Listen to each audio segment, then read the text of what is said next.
नमस्कार मोहम्मद अल्तमश।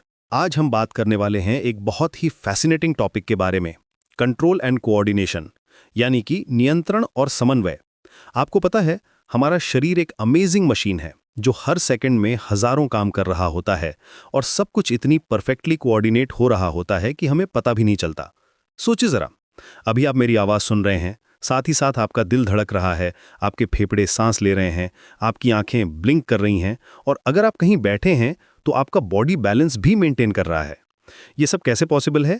इसका जवाब है नर्वस सिस्टम और एंडोक्राइन सिस्टम का परफेक्ट कोऑर्डिनेशन। हमारे शरीर में दो मेन कंट्रोल सिस्टम्स हैं। पहला है नर्वस सिस्टम, जो इलेक्ट्रिकल सिग्नल्स के थ्रू काम करता है, और दूसरा है एंडोक्राइन सिस्टम, जो हार्मोन्स के थ्रू काम करता है।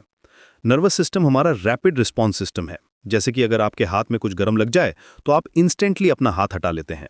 ये रिफ्लेक्स एक्शन कहलाता है। नर्वस सिस्टम का मेन कंट्रोल सेंटर है ब्रेन, जो स्कल के अंदर सेफली प्रोटेक्टेड रहता है। ब्रेन के तीन मेन पार्ट्स हैं: सेरिब्रम, सेरिबेलम और मेडुला ऑब्लोंगेटा। सेरिब्रम हमारी थिंकिंग, मेमोरी और वॉलंटरी एक्शंस को कंट्रोल करता है। सेरिबेलम बैलेंस और कोऑर्डिनेशन मेंटेन करता है, और मेडुला ऑब्लोंगेटा हमारे इनवॉलंटरी फंक्शंस जैसे कि ब्रीदिंग और हार्ट बीट को कंट्रोल करता है। ब्रेन से निकलकर स्पाइनल कॉर्ड पूरे बॉडी में फैली होती है, और इससे नर्व्स निकलकर हर ऑर्गन तक पहुंचती हैं। ये पूरा नेटवर्क इतना कॉम्प्लेक्स है कि साइंटिस्ट्स आज भी इसे पूरी तरह समझने की कोशिश कर रहे हैं। अब बात करते हैं एंडोक्राइन सिस्टम की। ये सिस्टम हार्मोन्स के थ्रू काम करता है, जो केमिकल मैसेंजर्स होते हैं। ये नर्वस सिस्टम से स्लो होता है, लेकिन इसका इम्पैक्ट लॉन्ग लास्टिंग होता है। जैसे कि ग्रोथ हार्मोन आपकी हाइट बढ़ाने में हेल्प करता है, इंसुलिन आपके ब्लड शुगर को कंट्रोल करता है, और एड्रेनलिन इमरजेंसी सिचुएशंस में आपको एक्स्ट्रा एनर्जी देता है। मेन एंडोक्राइन ग्लैंड्स में pituitary gland, thyroid gland, adrenal glands, pancreas और रिप्रोडक्टिव ग्लैंड शामिल हैं।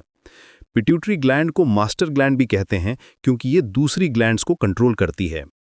प्लांट्स में भी कंट्रोल एंड कोऑर्डिनेशन होता है, लेकिन वो एनिमल से डिफरेंट होता है।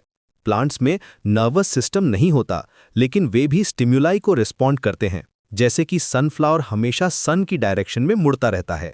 ये फोटोट्रोपिज्म कहलाता है। टच मी नॉट प्लांट को छूने पर उसकी लीव्स मुड़ जाती हैं। ये थिग्मोट्रोपिज्म का एग्जाम्पल है। प्लांट्स में भी हार्मोन्स होते हैं, जैसे कि ऑक्सिन्स, गिबरेलिन्स और साइटोकाइनिन्स, जो ग्रोथ और डेवलपमेंट को कंट्रोल करते हैं।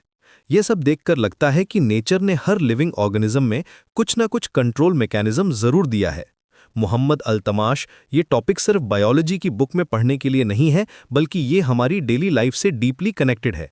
जब आप एक्सरसाइज करते हैं तो आपका नर्वस सिस्टम मसल्स को सिग्नल भेजता है, एंडोक्राइन सिस्टम एड्रेनलिन रिलीज करता है, और कार्डियोवैस्कुलर सिस्टम ऑक्सीजन सप्लाई बढ़ाता है। ये सब कोऑर्डिनेशन का परफेक्ट एग्जाम्पल है। तो अगली बार जब आप कोई भी एक्टिविटी करें तो जरा सोचिएगा कि आपके शरीर के अंदर कितना अमेजिंग कोऑर्डिनेशन चल रहा है। ये नेचर का सबसे ब्यूटीफुल मास्टरपीस है।